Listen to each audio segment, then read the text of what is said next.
Thanks for joining us for this webinar on Electoral Frontiers, Democracy's Challenge to Rising Authoritarianism. I'm excited to introduce our panelists for today's conversation. Ana Luiza Albuquerque is a Brazilian journalist with a master's degree in political journalism from Columbia University. She is a staff reporter at the newspaper Folha de S.Paulo, where she has been working for 7 years covering politics and human rights. Moderating our conversation today is Simon Ostrovsky, an award-winning documentarian filmmaker and a PBS NewsHour special correspondent.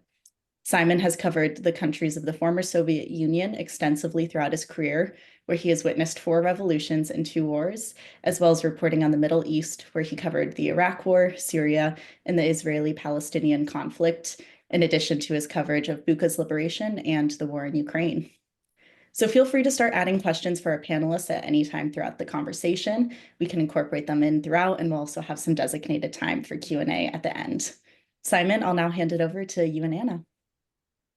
Hi, everybody. As Michaela said, I've had some experience in covering authoritarian countries, so I'm very excited to have this conversation today with Ana Luiza about the podcast that they've produced in Brazil in the Portuguese language.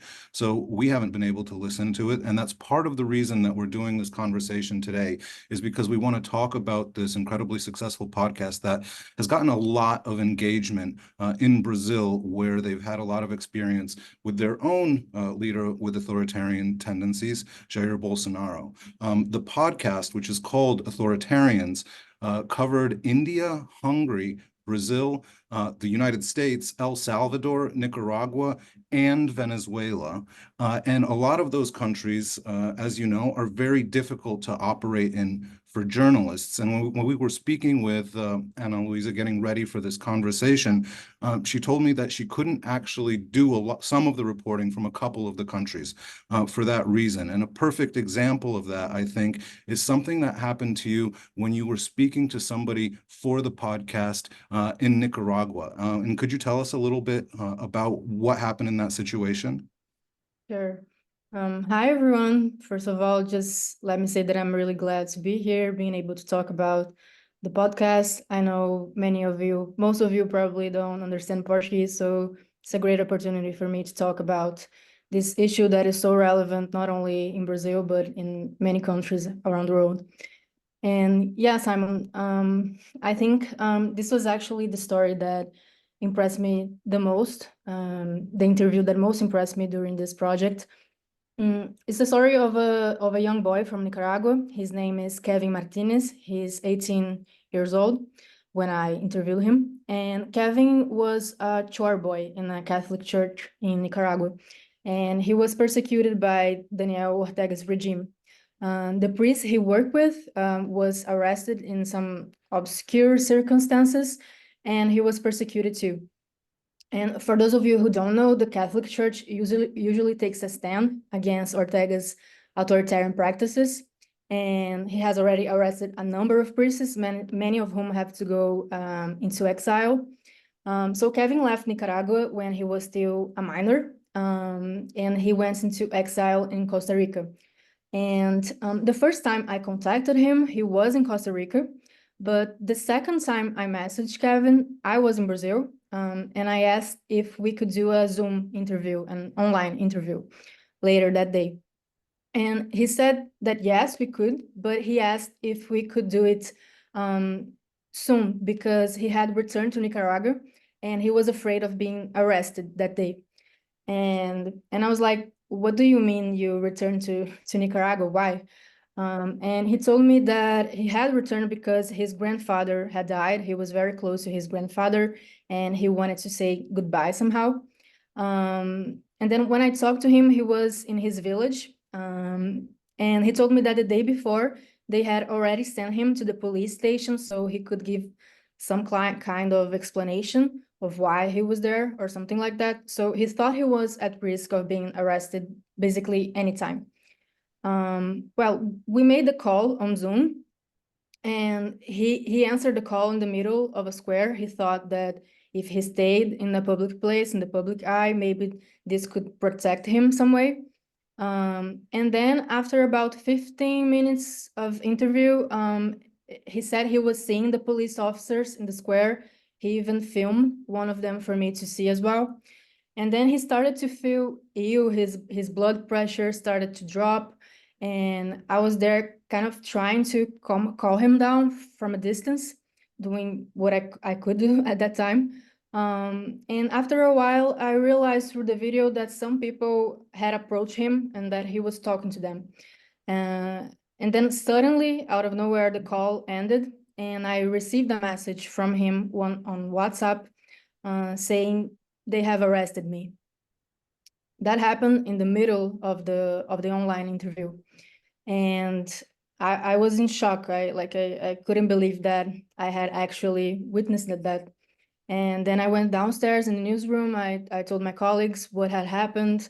I started texting NGOs that I knew in Costa Rica to inform them of Kevin's arrest and see if they could help him. And Kevin, he's really a boy. He's very young. And at that moment, I ended up feeling kind of responsible for him because I was the first person to hear that he had been arrested, to see that he had been arrested. And it's interesting that throughout this project, due to its narrative nature, I ended up having long, very in-depth conversations with various people. They would open up to me a lot, tell me their stories, tell me their traumas in much detail. And sometimes I almost felt like I was in a therapy session. And we can always, and I don't even think we should fully distance ourselves from the story, simply take an observer's view, and that's that. Sometimes that's just not possible. And to some extent, I wanted to be able to help those people to lessen their pain a little, even though obviously anything that I could do was very limited. You know, in my almost 25-year career as a journalist, I don't think I have ever had somebody arrested literally while I was taking the interview. Plenty of times where people have been arrested after the interview, but that must have been very shocking for you. And Nicaragua was just one of several authoritarian countries where this sort of thing can happen. The podcast was supported by the Pulitzer Center, and a lot of my work has been supported by for the NewsHour has been supported by the Pulitzer Center as well. But I wanted to ask you how you got the idea for doing a deep dive, multiple episode series on authoritarian countries around the world. Was there a unifying theme, or was there something that spurred you to action, to conceive of this project? Mm-hmm. Well, first of all, we had a lot of conversations about democracy here in Brazil during the decline of democracy here in Brazil during the Bolsonaro government. And I always felt like the discussion was in a kind of abstract camp. So I think that what sets this project apart, and one of the reasons that I wanted to do it, is that I was very concerned about focusing on the narrative aspect and bringing the victims to the center of the episodes. I didn't want it to be an abstract discussion about the failure of democracy, just talking to researchers or professors or politicians. Yes, we have all that, but like the victim's role is very important.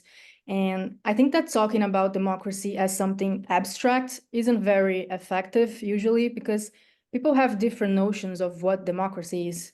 You can perhaps interview someone that was there on January 6th in the United States or on January 8th here in Brazil, and maybe they'll tell you that they were defending democracy.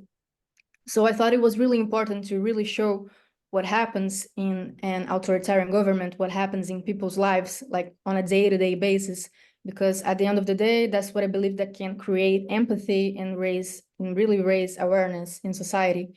And the second reason is that, well, there's something that can illustrate that. But the other day I was on Twitter and I saw a video that caught my attention. It was a BBC video, and there was this reporter interviewing an old lady in Italy, and she said that she venerated Mussolini, and then he asked, but wasn't he a criminal? And she replied, if following the three principles, God, nation, and family, is a crime, then fine, then he was a criminal. And she says she's a mother, she's a grandmother, she's a Christian, she doesn't do drugs, she's never broken the law, she pays her taxes, and if that's being a fascist, then okay, she's a fascist. And it was a speech that is so similar, like, to any middle-class lady here in Brazil that votes for Bolsonaro. God, nation, and family is the motto of the Bolsonaro government, as well as the motto of the Orban government in Hungary, as well as the motto of fascist experiences we had in the 20th century, such as the Salazar dictatorship in Portugal. So I started seeing these similarities, and at some point during the decline of democracy in Brazil, it began to strike me how it seemed that other countries were experiencing situations very similar to ours, and how people seemed to be revolting in a similar way, even in very different contexts, and ended up being attracted to these leaders. And the United States had January 6th. At the same time, Bolsonaro in Brazil was attacking the credibility of the electoral system without any proof, suggesting that he wouldn't accept defeat. And we already knew there was a possibility of having our own January 6th, which we ended up having. And the coup attempt failed here in Brazil, among other reasons, according to press reports, because the US government was sending clear messages that it would not support an anti-democratic attempt. We were no longer in 1964. But on the other hand, if the president of the US at the time had been Trump, who knows what could have happened if that could have happened in a different way. Trump and Bannon are very close to the Bolsonaro family, and the former president, as far as we know, is very excited about Trump's possible return to power. So this collaborative nature between these leaders was catching my attention, and my interest peaked when I began to study more about the collapse of the Hungarian democracy. I was doing the master's degree at Columbia University, and this was one of the topics that I focused on. And it really struck me how a post-communist country of 10 million inhabitants had become a reference for the extreme right. So in my final paper, I went to Hungary, I interviewed people in the government and scholars, and this conclusion was that it didn't happen by chance. Orban wanted Hungary to become a laboratory for the far right. And people in the government openly say that they wanted to export the tactics that they used there to defeat the liberals. That's how they see it. But these tactics actually undermine the system of checks and balances, and in Hungary and gave Orban enormous powers. So Orban put a lot of money into right-wing think tanks that paid grants for right-wing researchers, especially Americans, to spend time there. And usually these researchers went on to make a very passionate defense of the Orban government. So it was a soft power strategy. And it was in that moment that I definitely understood that it wouldn't be enough just to talk about Orban, as it's not enough just to talk about Bolsonaro or to talk about Trump, because these people don't happen in a vacuum. They are connected. They have similarities, and they have realized that and had established bridges between them. So that's how the idea for the podcast came about. And fortunately, I got the funding from the Pulitzer Center to carry out the project. And I even wanted to take this opportunity to thank them publicly, because it wouldn't have been possible to do the podcast without this help. That's so fascinating that you've been able to see the parallels of what's been happening in various countries that have been sliding into authoritarianism across the globe over the last several years. Which makes me want to ask you, we've seen that the authoritarians are doing similar kinds of things and that their supporters are saying similar kinds of things. But what's actually behind the crisis of democracy? Are there similarities there about what's happening on the ground? Because you talked about very different contexts, but are there similarities as well? Yeah. Well, when I started this project, my first step was basically to try to understand what is happening in the world in relation to the democratic crisis. And apparently, this is a question to which everyone gives a different answer. There are people who say that we are living through a global democratic crisis. You have VDEM, the Freedom House, saying that we are living through the greatest peak of authoritarianism since the 1980s, when the Soviet Union still existed. But there are other researchers who say that there is a bit of alarmism, that democracy remains strong, that in the end, institutions are able to suffocate these authoritarian threats. Whatever is actually happening, I think we still need more of a historical distance to fully understand. The fact is that looking at the last 20 years, especially after the 2008 financial crisis, the far right were at very least leaders who have authoritarian traits and who feed off national populism are advancing, whether in Europe, the United States, Brazil, India, and this usually happens in a more gradual way than it used to happen in the past. And throughout my travels and the interviews I've done with victims of authoritarianism and also with people who support authoritarianism, authoritarian regimes, with scholars, with politicians, there are some causes that I have identified. Behind an authoritarian leader, sometimes from what I have seen during this project, I think first of all, very commonly, you have a previous economic crisis. In other words, significant social suffering, people who are tired, people who are in need of an urgent solution to their problems, and they see this leader as a way out. And this is very much related to the demise of liberal democracy, a model that after the fall of the Berlin Wall was thought to be definitive and victorious, but many people who live in democratic and liberal countries are not having their demands met and are willing to bet on another type of model. Of course, we also have a group of people who are seeing society changing very quickly, who are seeing progressive values advancing, and who feel that they are being left out of the party. So supporting an authoritarian populist leader is a way of kind of trying to protect a status, a prestige that they previously believed they had and that they lost because of the progressive groups and liberals and all of that. And we see this a lot with Trump, who emerges at a time while when multiracial democracy is advancing in the United States. And we see that we have a stronger reaction, especially from white men who live in rural areas. But we also see it with Bolsonaro. Part of his voters support him as a backlash to more than 10 years of a left-wing government that can be criticized for many reasons here in Brazil, but which had an important social advances for poor and Black people. And thirdly, I think that the discrediting of institutions, of institutional politics, is also an important factor. We saw a lot of this in Brazil with the car wash operation, which was the biggest anti-corruption operation in the history of the country. And it was an operation that had its successes, but also had many excesses. And for example, the judge who convicted and imprisoned President Lula ended up being considered partial by the Supreme Court, and the process was annulled. And in many cases, the literature shows that anti-corruption operations sometimes result in the rise of outsiders. So there was a huge discrediting of Brazilian politics and institutions after the car wash operation, and it was in that context that Bolsonaro came to power. And he wasn't even outside of politics. He had been like a deputy for 30 years, but somehow he made it seem that he was an outsider. And fortunately, fourthly, in most of the countries I visited, I noticed a scenario of toxic political polarization, affective polarization, which is also something that is associated with democratic decline.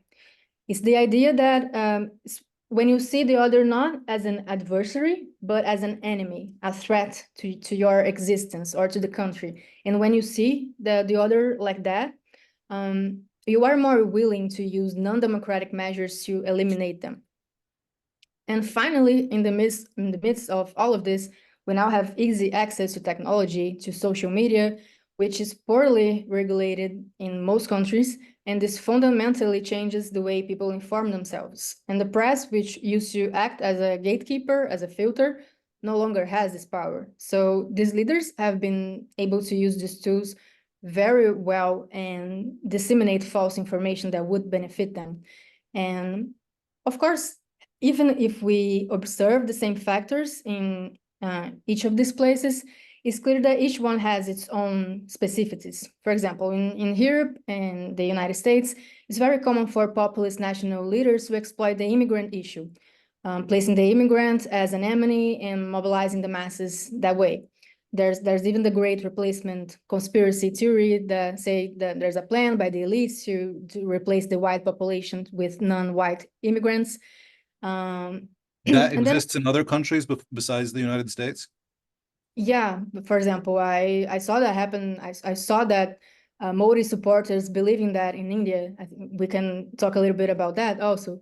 But I just wanted to make an observation that in addition to the common causes for democratic decline, I also noticed that common tools used by these leaders. In this sense, two things caught my attention. First, the use of a populist discourse of us against them to mobilize supporters and to create a sense of imminent war, imminent conflict that which would justify the use of non-democratic measures to protect the population. And second, the use of religion to mobilize the masses. This is common in Brazil, but it struck me particularly in the case of India, which I'm going to get to the Great Replacement theory. The Prime Minister, Narendra Modi, he has become very popular for stimulating Hindu pride that had been lost, although Hindus are by far the majority of the population in India. And since Modi came to power, there has been a huge increase in the persecution of Muslims, who are often even lynched and killed when they, for example, kill a cow or are accused of killing a cow, which is a sacred animal for the Hindu religion. So there are groups of Hindu extremists called vigilantes who keep an eye on the Muslims in the neighborhood. And when they think they are disrespecting the Hindu religion, in the best scenario, they call the police. And in the worst, and very often, they take matters into their own hands. And a lot of Muslim people are killed that way. So while I was in India, I interviewed one of these vigilantes, and this was also one of the most curious and impressive interviews of this project, because it was something so different from my reality, and that well, India in general impressed me so much, but talking to this guy was something very far from my reality. His name is Kapil. We met in a roadside restaurant in India, like 3 hours from Delhi. And I was with my friend, who's an Indian journalist, and who was working as my fixer for the project. And we were a bit scared because we didn't know what to expect, even for our safety. Like we didn't know like how that guy would handle us. But things turned out fine. Like he answered all of our questions very calmly. He was very educated. And the answers really impressed me because Kapil, like many of Modi's supporters, he believes that Muslims have a plan to marry Hindu women, have lots of children, and replace Hindus as the majority of the population. Just unbelievable. He even believes that Muslims use Hindu ornaments to trick women into believing before marriage that these men are actually Hindus and not Muslims. So it goes as far as that. And it's a conspiracy theory that is clearly inspired by the Great Replacement. So that caught my attention because I started to realize, to think like, well, these extremist theories, they are being spread and they are being adapted to the local reality. Wow. And I want to encourage everybody who's listening, particularly if you speak Portuguese, to go to the Pulitzer website and look at Ana Luiza's podcast and project. And you can find it at pulitzercenter.org/projects/Autoritários-authoritarians. And if you do speak Portuguese, you'll probably know how to spell that. But if you don't, I wanted to ask you to tell us a little bit about what an episode of the podcast is like, and maybe share some of the stories that you uncovered while reporting for this project. Mm-hmm. So we have 8 episodes. in the first episode, I bring some stories of people who were being affected by authoritarianism at the same time in different parts of the world. One of these stories is actually from a friend of mine that studied with me in Colombia. His name is Nelson Rauda. He's a insanely great journalist in El Salvador, and he was monitored with Pegasus. The Bukele government never admitted to monitor him, but Can you tell Pegasus, us what Pegasus is real quick? it's a program that is used very frequently by authoritarian governments to monitor the opposition or journalists or anyone they think that can pose a threat to their power, to their government. It's So spyware for your cell phone. yeah, it's a spyware. So if you have this Pegasus on your phone, basically the person that is behind it can see everything that you do on your phone. So Nelson, my friend, started, for example, started seeing strange things on his phone, like his camera would open out of nowhere. And he says that he thought he was going crazy. He actually thought he was going crazy. And then eventually, talking to other reporters in the newsroom, they eventually discovered that they had been infected with Pegasus. And he was like very, very mad about that and feeling very exposed because everything about his life, those people, whoever infected his phone, could see. And the company that is behind Pegasus says it only sells the program to governments. So And the so claim this I think they make is that they only sell it to governments that are democracies, exactly. which has been disproven, I think, in many cases. Exactly. And they say they only sell it to governments, democratic governments, and at the same time, Bukele denies having spied reporters with Pegasus. So I don't know I don't know who could have spied them. But besides these stories of people that were being affected by authoritarianism at the same time, the first episode is more of a discussion of what is actually happening. What signs do we have that we have a democratic crisis in the world? Why this might be happening? And then each following episode focus on a particular country, on a leader with authoritarian characteristics and practices. And then I travel to these countries or to nearby countries where exiles are living. I thought it would be best not to go to Nicaragua. That would have been pretty dangerous from what I've heard from other reporters. So I went to Costa Rica. They have a lot of exiles there. And also in the bonus episode is about Maduro in Venezuela. And since I was really focusing on people that were being persecuted by the government, I would say that the majority of them are already like spread around the world. So for this episode, I went to Spain to talk with people that are living there now, persecuted by Maduro. So we have this bonus episode on Maduro, on Venezuela. We have Modi in India, Orban in Hungary, Trump in the United States, Bolsonaro in Brazil, Bukele in El Salvador, and Ortega in Nicaragua. And I think that you asked me about other stories of the podcast. I remember that in the case of the bonus episode, there's also another story that moved me a lot, of a Venezuelan man named Gabriel, and he lives in Spain now, close to Madrid. And he was imprisoned for almost 2 years under the Nicolás Maduro's regime in almost total isolation. He was in a prison 5 floors below the ground, which is known as La Tumba, which is the tomb in English. And he told me in great detail about the place. He said to me that it looked like a clinic with white lights and white walls, and the floor was black, and he felt very cold all of the time. No one spoke to him, not even the guards. But at the same time, there was a camera in his cell that was filming his steps all of the time. So he had solitude, but he didn't have privacy. And he really went through a psychological torture during that time. There were no clocks or windows, so he never knew what time it was or how much he had slept.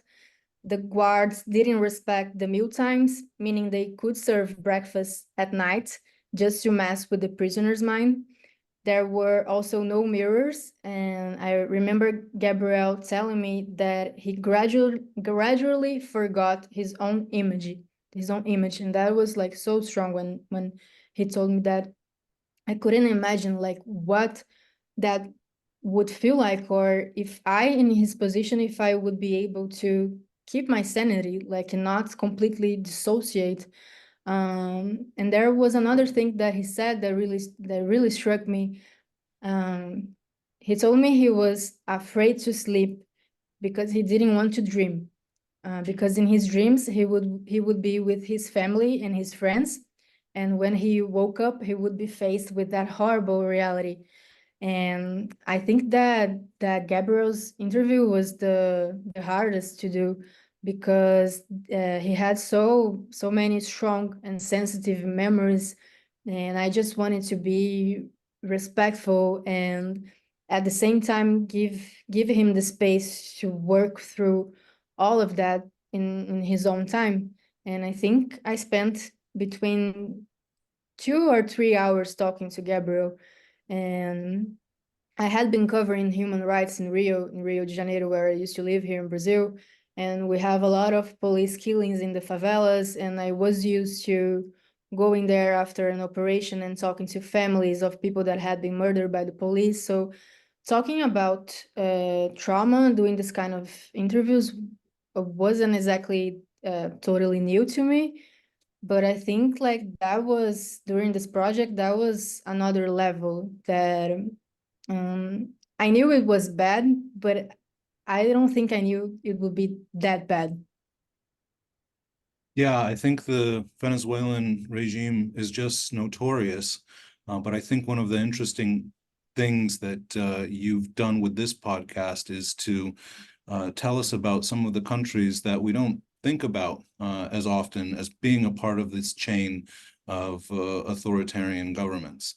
Is there a episode that drew the most engagement from all of the episodes that you did, that you got a big response from? Could you tell us about why that might be, if you did?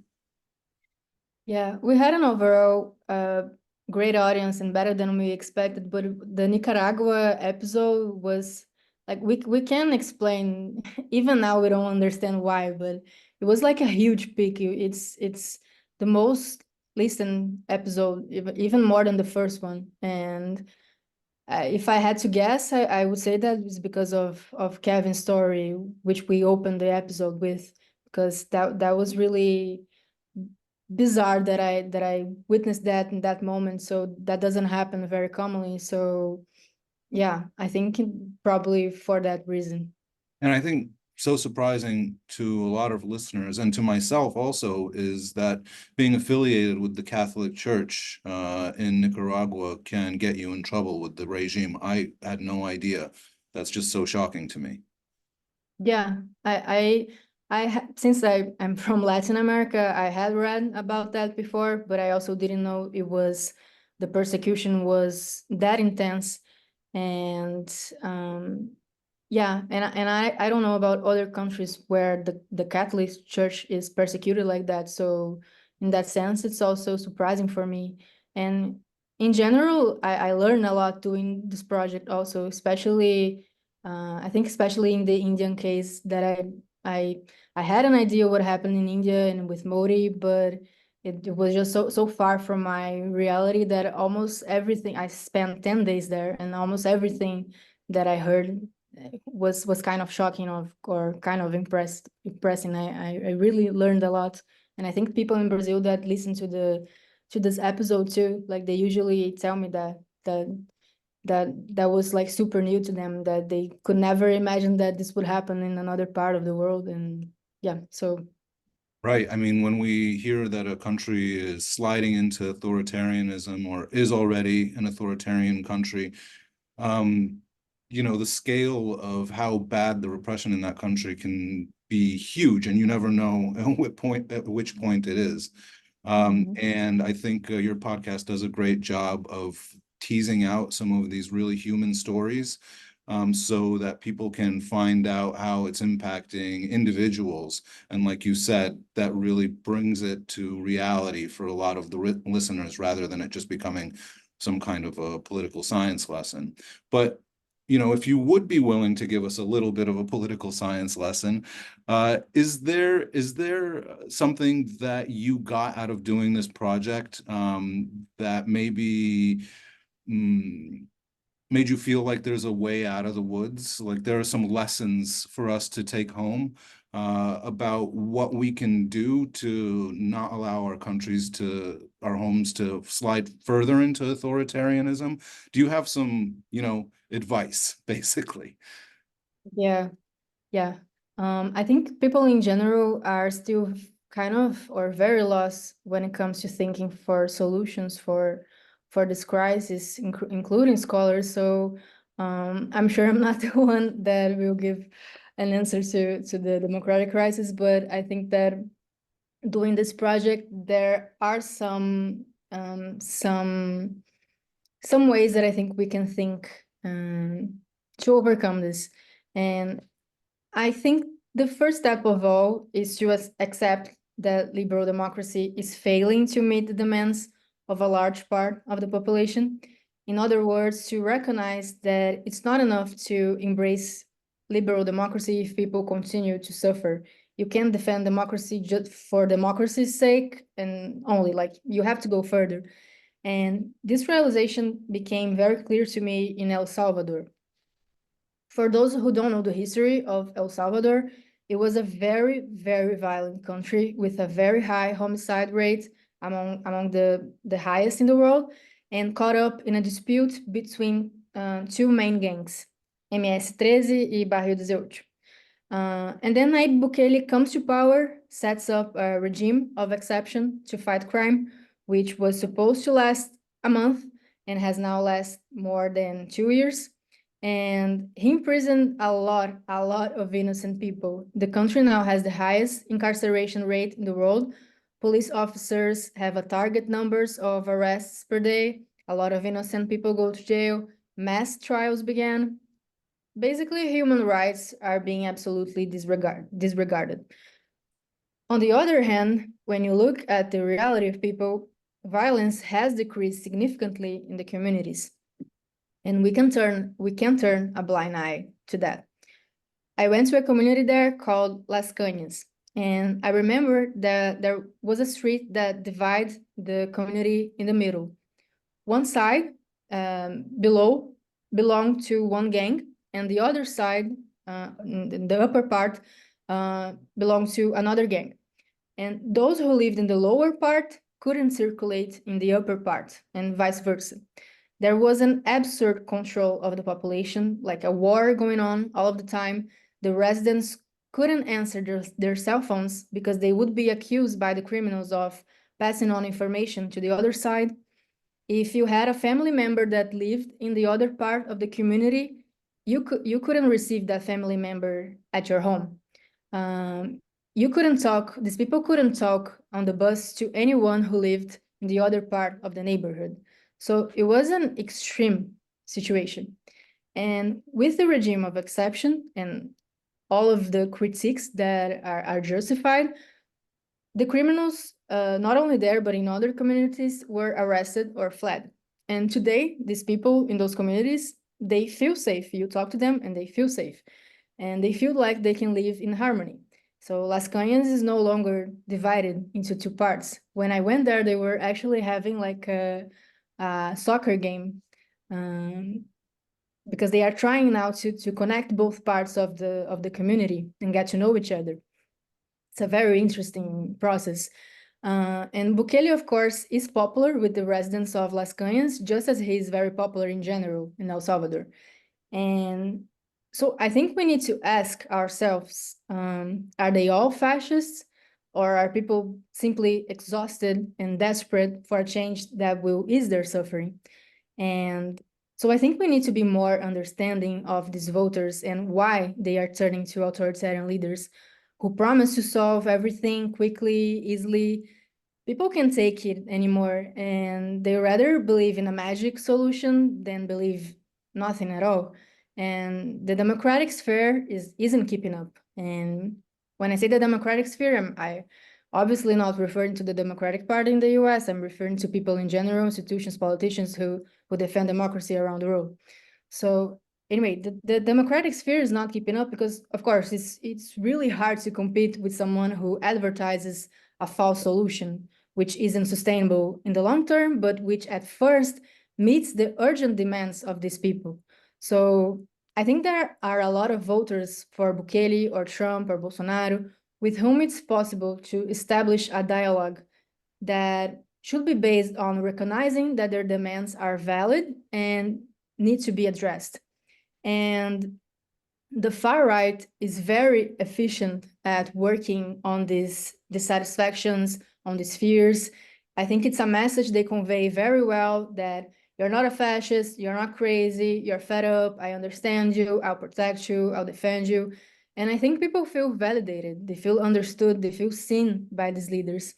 And the democratic sphere has to do it too. It has to understand people's feeling and be able to offer a response. And I promise I'll wrap it up soon. But another thing that I've noticed in several countries that I visited is a trend of glorifying the past, sometimes a past that didn't even exist.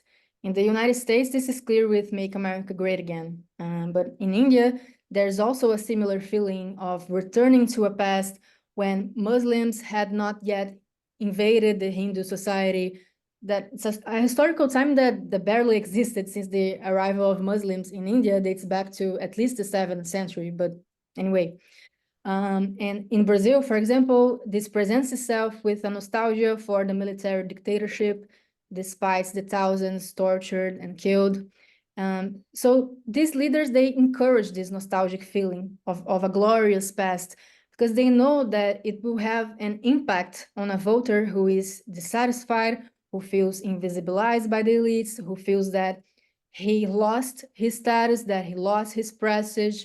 So what the far right or authoritarian leaders, usually from the far right, do, they give the voter a prestigious past. They give something for him that he can feel better about himself, something for him to cling to while he is absolutely dissatisfied, not only with the present, but he believes that it will only get worse in the future. So to sum up, I think that if the Democratic Front is going to compete with authoritarian leaders that have this national populist agenda, whatever it is, I think it needs to make people believe that it's possible for the future to be better. It needs to offer a future to convince the population to access their feelings and convince the population that there is a palpable, better future that can be achieved. And I think that protecting democracy anywhere involves this realization. That's really, really interesting. I'd be interested to hear how you think those, if there are any parallels to the politics here in the United States. Like, are you essentially saying that progressive and liberal slogans like, defund the police, or trying to review our past history and sort of bring up the historical wrongs of our past history, are something that are actually encouraging supporters of authoritarians to give their support to authoritarians? Are you sort of, blaming the progressives for giving fodder to the authoritarians to roll out their kind of ideology? Yeah, I hadn't thought about that before, but I think it makes sense. I wouldn't say that this is why progressives are losing in many parts of the world, but I think that if authoritarian leaders or the far right give this past of glory for these people, and these people believe that in the past they were someone, they had something, and then progressives go and say, well, the past was horrible, and this kind of enters in conflict with that and might be poorly received.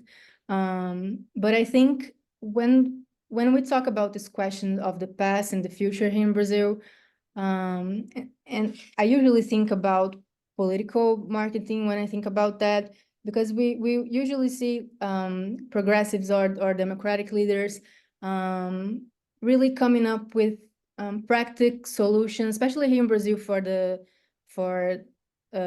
public security, which is a huge problem here in Brazil, and you don't have like a short-term answer. You have long-term answers, and people are not interested in waiting to see anymore. But you have democratic leaders giving very rational answers, and you talk to someone that works in marketing political campaigns, and they will say that this is not enough. Like, if you don't access people's feelings and people's sentiments, like you rarely can win an election just out of rationality.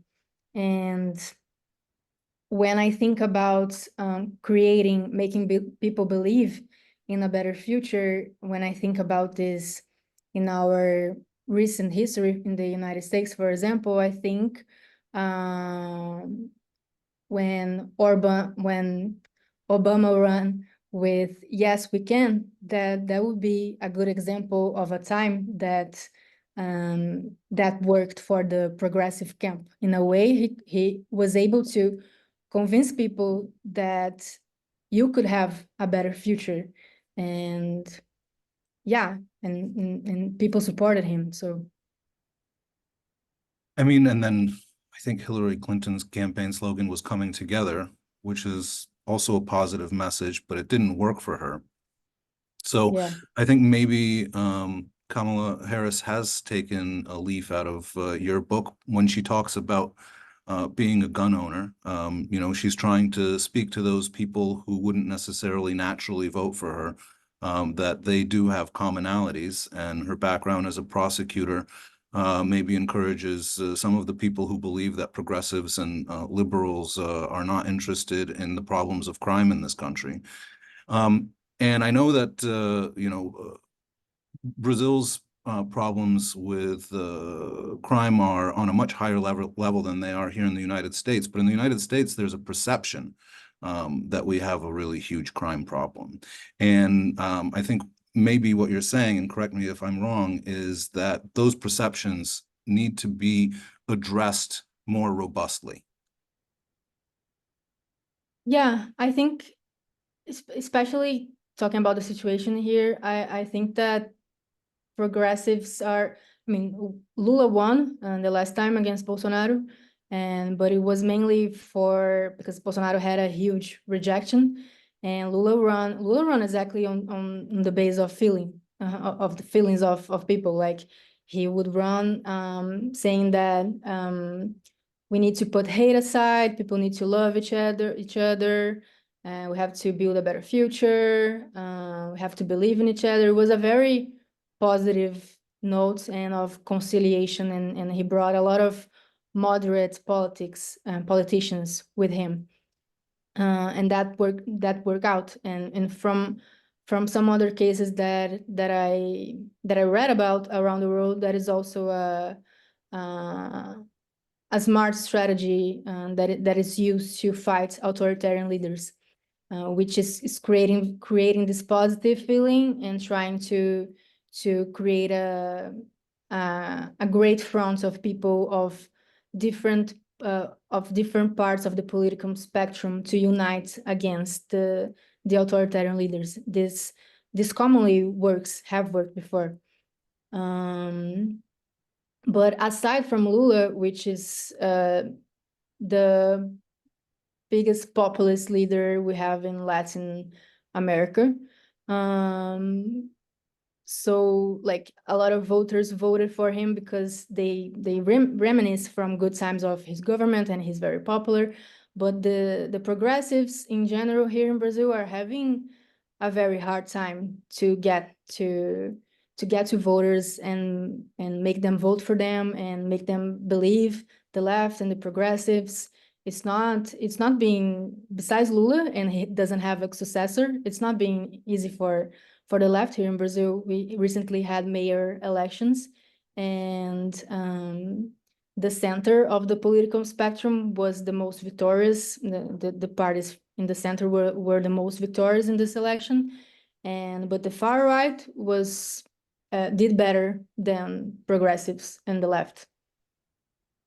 And we've got about 8 minutes left of this panel, and I want to encourage people to drop any questions that they might have into the chat, and we will do our best to ask them so that Ana Luiza can answer them. And actually, I think we do have one question that's come in so far, that's asking about your experiences in different countries with authoritarian dictatorships. How did some countries that started out with systems looking for political change to support the poor slide into authoritarianism?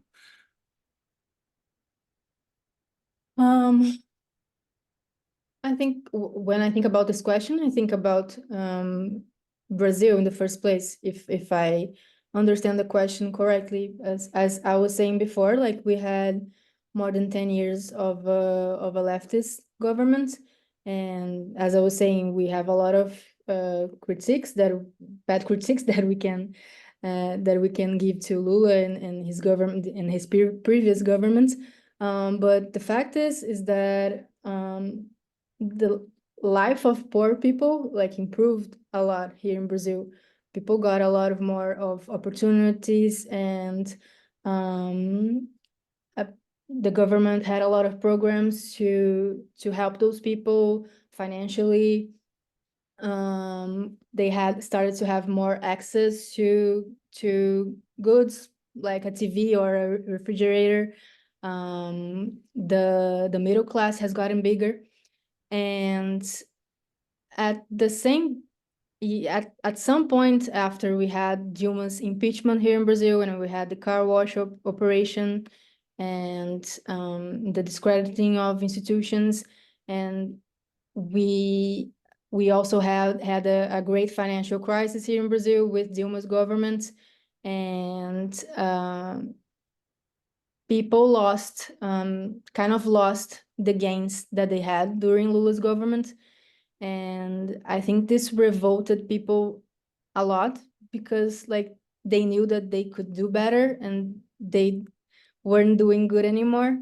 And you had that, like a very dissatisfied middle class, and sometimes people that became middle class because of Lula's government, but then weren't anymore, or were losing what they had acquired during Lula's government, and they started to feel dissatisfied. And on the other side, you had more privileged people with more money that started to react to the fact that a lot of other people started gaining more opportunities, and you know that you could not hire a domestic worker to gain, I don't know, $100 per week.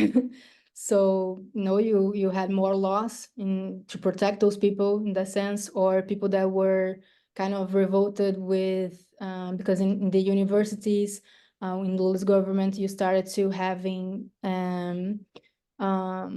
part of the seats reserved for Black people or for low-income people, and that also revolted people that used to have more privilege in the past. So I think it's a mix of things that here in Brazil, for example, caused a reaction after a decade of social advances. Thank you for that. Someone else is asking about your personal interactions with people who you disagree with politically. They're saying they like what you said about focusing on positive messaging rather than calling people who vote for authoritarians fascists. So has that realization impacted the way you talk to people whose politics you don't necessarily agree with? I think when I'm at the field as a journalist, in a way, I can't put aside the things that I believe, and And of course, I personally believe in trying to see the best part of people and not judging them. This is something I have in me.